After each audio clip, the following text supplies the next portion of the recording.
Challenge किया था, उसने कहा था हम कुरान से 26 आयात बाहर निकालेंगे। लेकिन जानते ये वो किताब है जिसकी हिफाजत की जिम्मेदारी रब ने अपने जिम्मे करम में ले।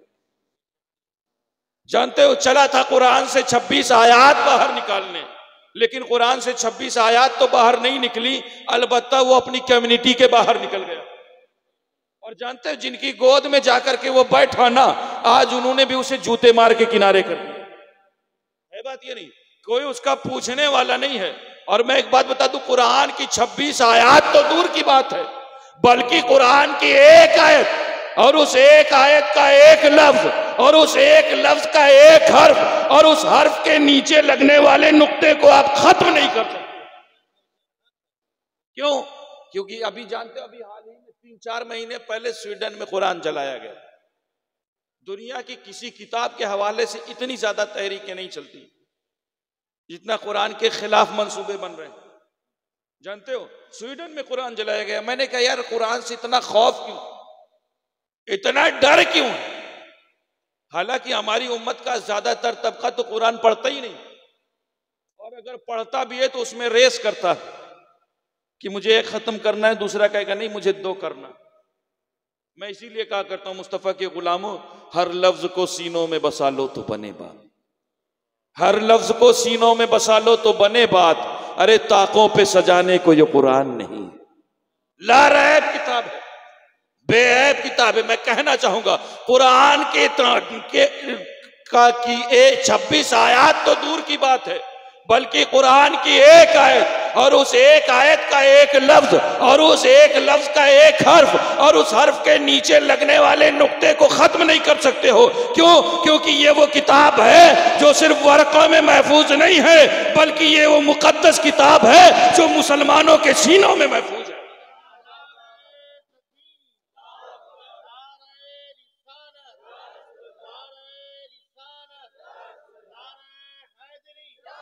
नारे हैदरी, इस्लाम इस्लाम, नारे हैदरी, नारे तकबीर, नारे रिसालत।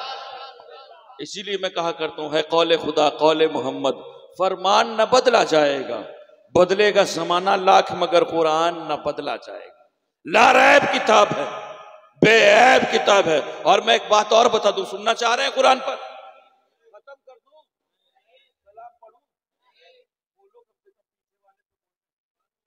मुझे तो पता है कि उन्हें पीछे ही से चले जाना है। अल्हम्दुलिल्लाह, अल्लाह आपकी मोहब्बतों को सलामत रखे। लेकिन मैं कुरान के हवाले से सिर्फ एक जुमला कहूंगा, उसके बाद तकरीर खत्म, क्योंकि आप सुनना नहीं चाह रहे तो मैं जबरदस्ती में क्यों सुनाऊं? कुरान के हवाले से सिर्फ एक बात, या अल्लाह कब से लारैब है? अल्लाह रब्बुल इज्जत इरशाद फरमाता है, सुनो ये लौहे महफूज पर थी, वहां लारैब। लौहे महफूज से अल्लाह रब्बुल इज्जत ने हजरत जिब्रील अमीन के हवाले किया। जिब्रील पर शक न करना, रब ने उसे अपना अमीन बनाया है, वहां लारैब। जिब्रील ने कल्बे मुस्तफा पर पहुंचाया, वहां लारैब।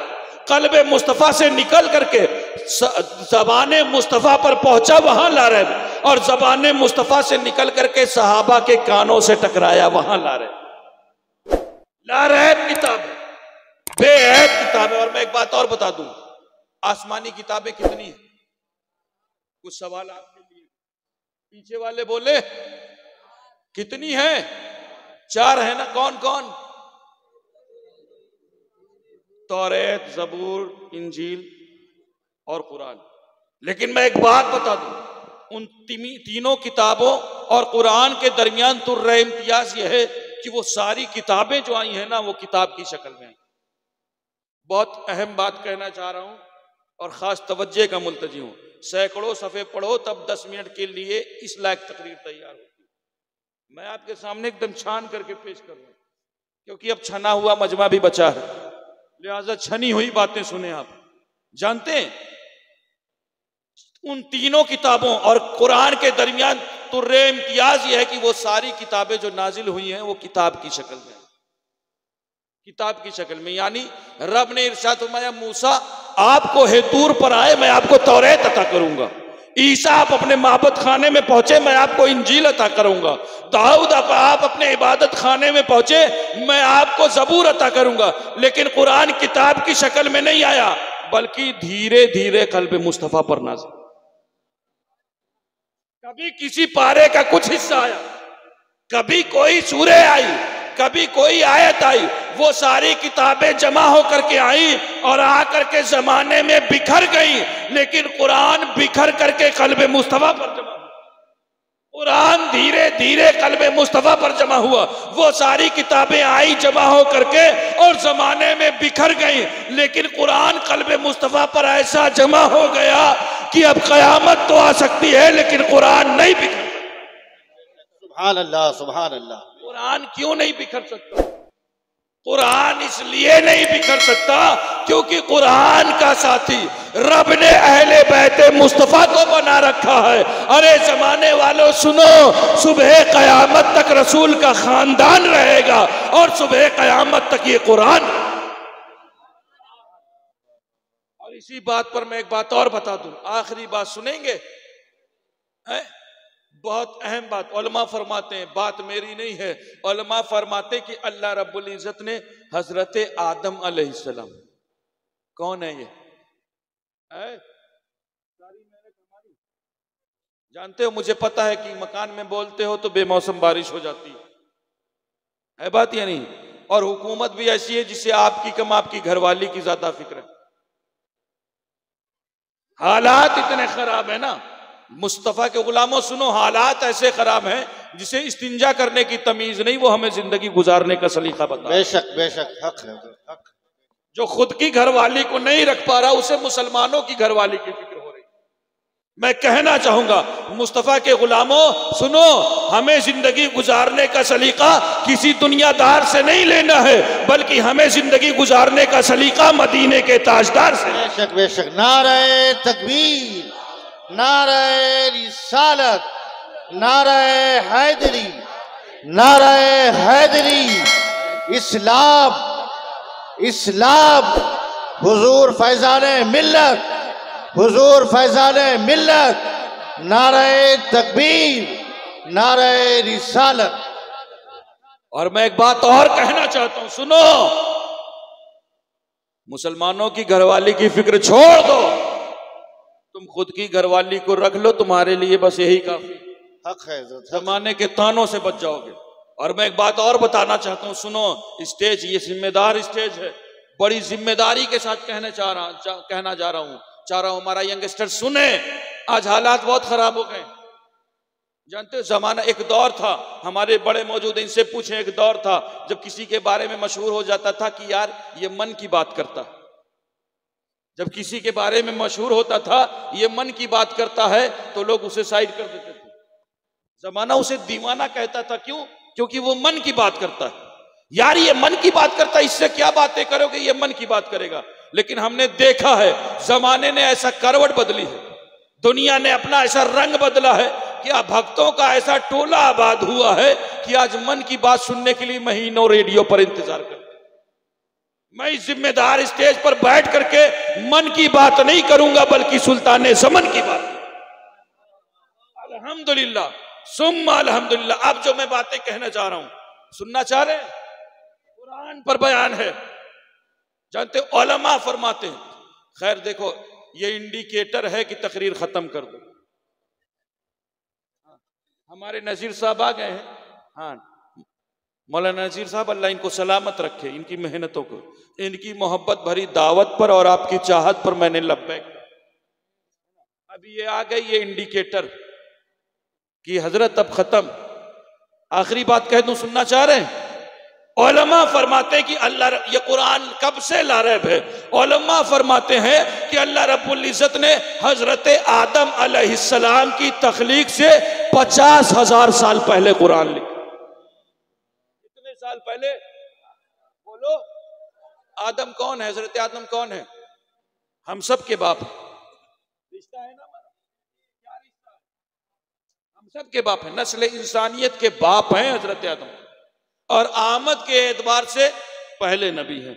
उलमा फरमाते हैं कि अल्लाह रब्बुल इज्जत ने हजरत आदम अलैहिस्सलाम की तख्लीक से कितने साल पहले बोलो? पीछे वाले बोलते 50,000 साल पहले। यानी आदम का सहीफा बाद में लिखा, नूह का सफीना बाद में लिखा, इब्राहिम का करीना बाद में लिखा, यूशा का ज़ोदो तकवा बाद में लिखा, मूसा का जलाल बाद में लिखा, यूसुफ का जमाल बाद में लिखा, सुलेमान की हुकूमत बाद में लिखी, दाऊद की ताकत बाद में लिखी, दिन और रात बाद में लिखे, चांद और सूरज बाद में लिखे। सबसे पहले रब ने आमिना के लाल के लिए, अब्दुल्ला के दुर्रे यतीम के लिए, फातिमा के बाबा के लिए, हसनैन के नाना के लिए कुरान लिखा। अल्लाह, नारे तकबीर, नारे रिसालत, नारे हैदरी, नारे हैदरी। फैजान मखदूम अशरफ, फैजान मखदूम अशरफ, हुजूर फैजान मिल्लत, हुजूर फैजान मिल्लत। नारे तकबीर, नारे रिसालत। लिहाजा आने वाला जो माह रमजान है ना, उलमा मौजूद है, खास तवज्जो का मुल्तजी हूँ, वो रंग दिखा दो अपना।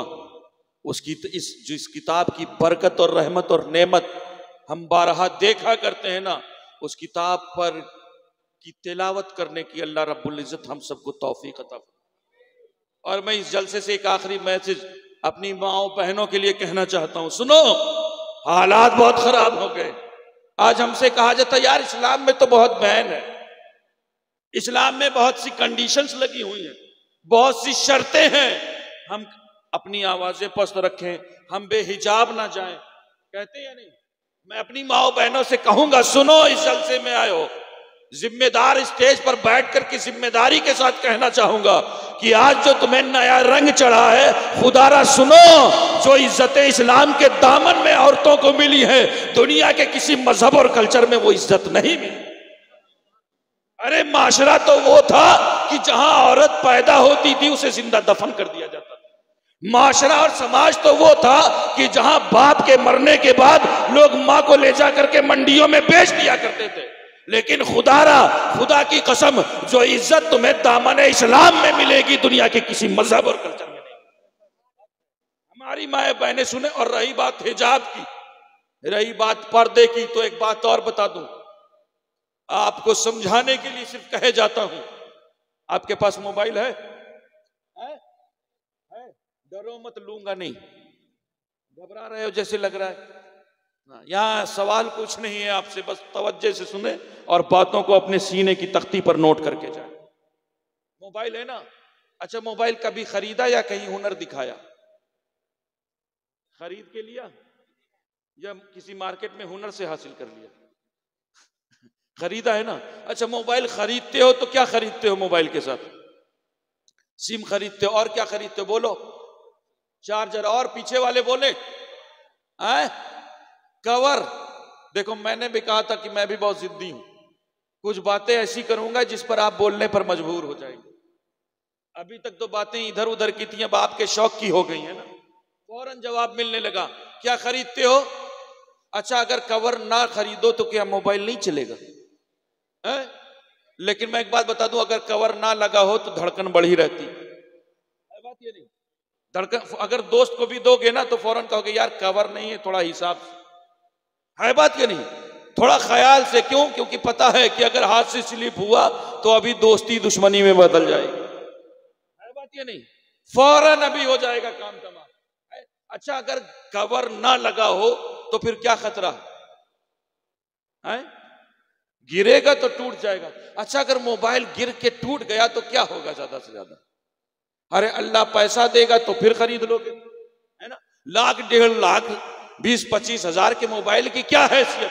अल्लाह देगा फिर खरीद लोगे ना। हमारी माए बहनें सुने, अब जो जुमला कहने जा रहे हैं उसे नोट करके जाएं। जिस कौम की निगाह में उसके 20-25 हजार के मोबाइल की ये वैल्यू हो कि वो उसे बिना कवर के ना इस्तेमाल करे, अगर आपको पर्दे और हिजाब का हुक्म दिया जा रहा है तो आपकी एहानत मकसूद नहीं है, बल्कि आपकी हिफाजत मकसूद है। नारे तकबीर, नारे रिसालत, नारे हैदरी, इस्लाम, इस्लाम, नारे तकबीर, नारे रिसालत।